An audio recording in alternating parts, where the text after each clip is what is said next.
Bismillahirrahmanirrahim. Assalamualaikum warahmatullahi wabarakatuh. Siang mahasiswa semester 7. Pada pertemuan sekarang itu pengenalan tentang bisnis dan e-commerce.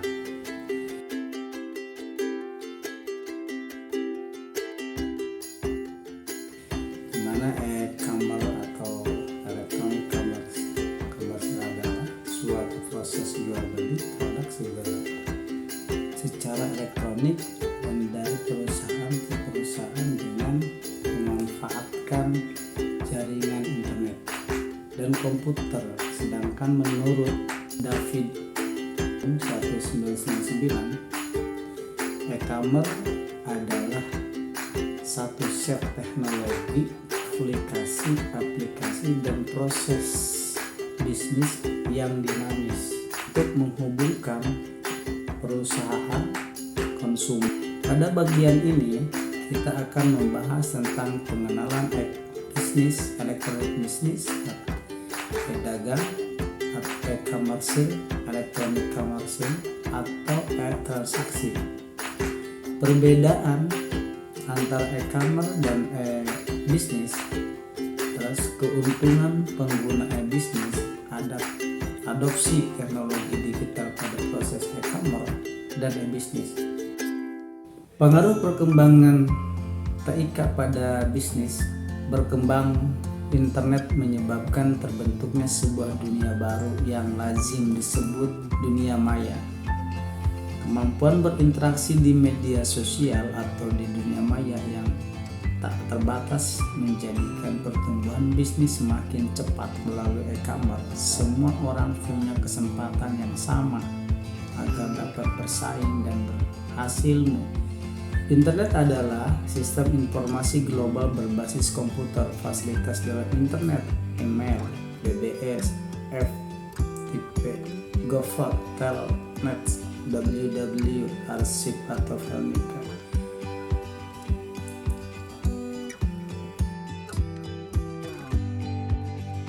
E-bisnis dan e-commerce adalah area yang menarik untuk terus dikembangkan dan dipelajari karena banyak peluang dan tantangan baru muncul setiap tahun, bulan, bahkan hari. Inovasi harus dikembangkan tanpa henti. 13 tren e-commerce. 1. Meningkatkan jalur pembelian online di e-commerce. 2. Kebutuhan rumah tangga semakin melonjak. 3. Integrasi program loyalitas dalam pemasaran. 4. Terhubung menggunakan sosial media. Persaingan iklan digital yang semakin tinggi. Perubahan kebiasaan konsumen yang baru. Fokus lakukan riset pelanggan secara cepat. Pengalaman belanja online terasa belanja offline. Mobile e-commerce akan mendominasi. Beragamnya metode pembayaran, meningkatnya emosional dan etika value. Headless e-commerce menjadi solusi untuk platform e-commerce. Mengoptimalkan strategi digital. Perbedaan e-bisnis dan e-commerce. E-bisnis dapat diartikan sebagai kegiatan bisnis di internet yang tidak saja meliputi pembelian, penjualan dan jasa, tetapi juga dapat meliputi pelayanan pelanggan dan kerjasama dengan rekan bisnis, baik individu maupun instansi. Sedangkan e-commerce merupakan transaksi bisnis yang berupa pembelian dan penjualan barang atau jasa melalui internet yang meliputi transfer maupun serah terima kepemilikan hak atas suatu barang atau jasa dengan menggunakan internet. E-bisnis memiliki jangkauan yang lebih luas jika dibandingkan dengan e-commerce karena e-bisnis meliputi modal, SDM, sumber daya manusia, segala proses pemasaran produk dan jasa hingga setiap resiko yang muncul di dalamnya setelah pembelian barang maupun jasa. Sedangkan e-commerce hanya sebatas pada proses jual beli jasa atau produk melalui jaringan internet dalam wadah situs atau web saja. E-commerce hanya menjalankan tugasnya sebagai media transaksi jual beli, secara online saja, sedangkan bisnis lebih ke arah edukasi dan juga menjaga agar pelanggan paham lebih banyak tentang manfaat dari sebuah produk maupun jasa yang didapat dari sebuah transaksi online. Jika e-commerce hanya melakukan sistem pemasaran termasuk spesifikasi dan juga analisis dalam segi penjualan saja, tetapi e-bisnis lebih konflik yang menyasar setiap bagian dari hulu hingga hilir sebuah bisnis. E-commerce pun juga dapat diikatkan sebagai sebuah kegiatan dalam menarik siapapun termasuk setiap pelanggan, supplier maupun menjual barang dan jasa secara online. Sedangkan e-bisnis bergerak dari awal melalui dari perencanaan proses produksi, manajemen risiko, pengembangan sebuah produk maupun jasa. Kelebihan e-commerce: 1. Biaya operasional lebih rendah dari toko offline, meski ada beberapa layanan tertentu yang harus dibeli seperti web hosting dan nama domain. Biaya keseluruhan bisnis online jauh lebih sedikit ketimbang membuka toko offline. Margin tinggi dari penjualan produk digital. Jualan produk digital bisa mendatangkan untung besar karena sebanyak apapun produk yang Anda jual, biaya produksinya akan tetap sama. Bisa mendatangkan konsumen global, baik bisnis produk fisik dan digital, memiliki potensi mendapatkan pelanggan dari negara maupun benua lainnya. 5. Jumlah transaksi online terus meningkat. Diperkirakan ada sekitar 2,14 juta orang di seluruh dunia yang berbelanja online pada tahun 2021, dan penelitian menunjukkan bahwa jumlah total uang yang dihabiskan untuk belanja online terus meningkat setiap tahunnya. Situs e-commerce mudah dioptimasi. Bisnis online makin ramai pengunjung, maka yang Anda butuhkan adalah website dengan kapasitas lebih besar. 7. Lebih mudah dikembangkan dari bisnis offline. Alasan pertama, bisnis online tidak mempunyai batasan lokasi fisik. Ini artinya dengan website e-commerce Anda bebas. 8. Outsourcing. Tugas lebih mudah dan murah, mulai dari membuat desain brosur hingga renovasi website.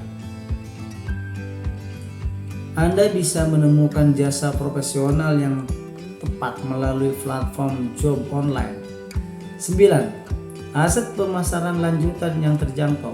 Saat ini aset pemasaran digital tidak hanya mudah diakses tapi juga murah dan mudah dijalankan. Hal ini memudahkan siapa saja menjalankan bisnis orang diri. 10. Cepat beradaptasi terhadap perubahan.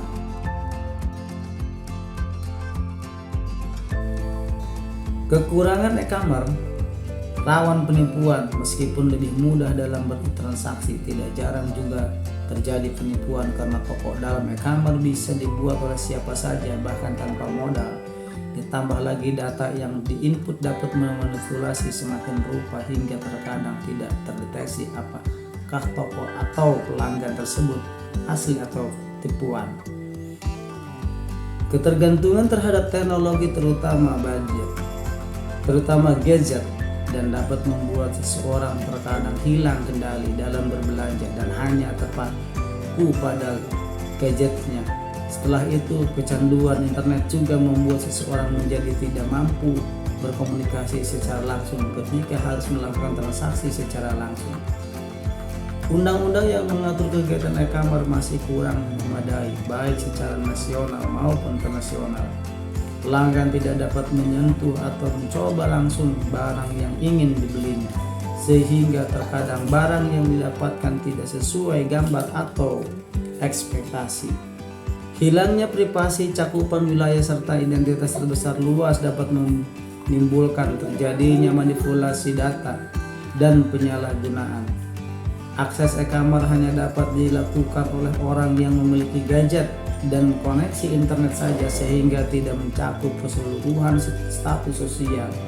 Dapat Dikatakan e-commerce hanya dapat diakses oleh orang dengan status sosial menengah ke atas. Berpotensi mematikan pasar konvensional. Tidak semua orang memiliki gadget koneksi internet dan paham teknologi, contohnya seperti orang-orang tua. Aplikasi atau platform e-commerce yang biasa kita jumpai yaitu satu Shopee, Tokopedia, Lazada, Bukalapak, Blibli, Zalora, Siola, Traveloka, Tiket.com, JDID. Risiko e-commerce dan penghambat proses adopsi. Tahapan adopsi e-commerce. Non-adaptor tidak mempunyai website. Level 1. Menggunakan website termasuk sosial media, Facebook, Twitter, Instagram, dan lain hanya untuk memberikan informasi, produk, dan layanan komunikasi satu arah.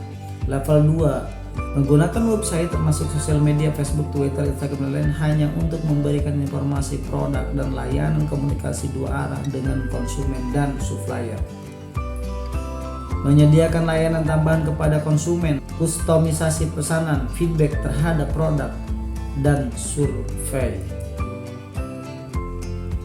Level 3. Menggunakan website termasuk sosial media, Facebook, Twitter, Instagram, dan lain-lain hanya untuk memberikan informasi, produk, dan layanan komunikasi dua arah dengan konsumen dan supplier. Menyediakan layanan tambahan kepada konsumen meliputi kustomisasi pesanan, feedback terhadap produk, dan survei. Menyediakan pembayaran secara online, integrasi dengan sistem perbankan, dan atau pemesan secara online, misal fitur shopping carts di website, e-commerce, dan lain-lain. Level 4. Menggunakan website termasuk sosial media, Facebook, Twitter, Instagram hanya untuk memberikan informasi, produk, dan layanan komunikasi dua arah dengan konsumen dan supplier. Menyediakan layanan tambahan kepada konsumen meliputi kustomisasi pesanan, feedback terhadap produk, dan survei.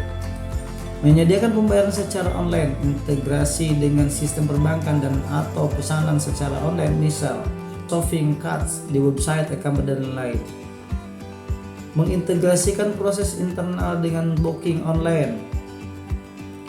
Mengimplementasikan supplier RM dan atau Customer Relationship Management CRM.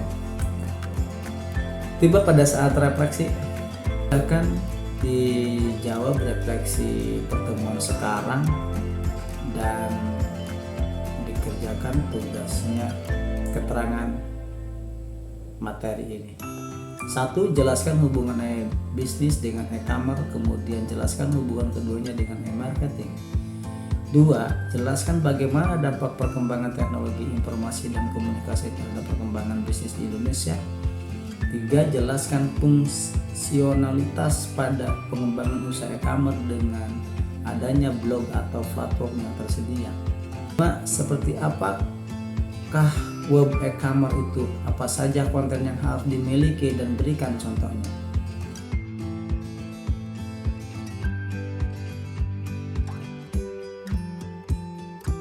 Terima kasih. Sampai jumpa pada pertemuan selanjutnya. Assalamualaikum warahmatullahi wabarakatuh.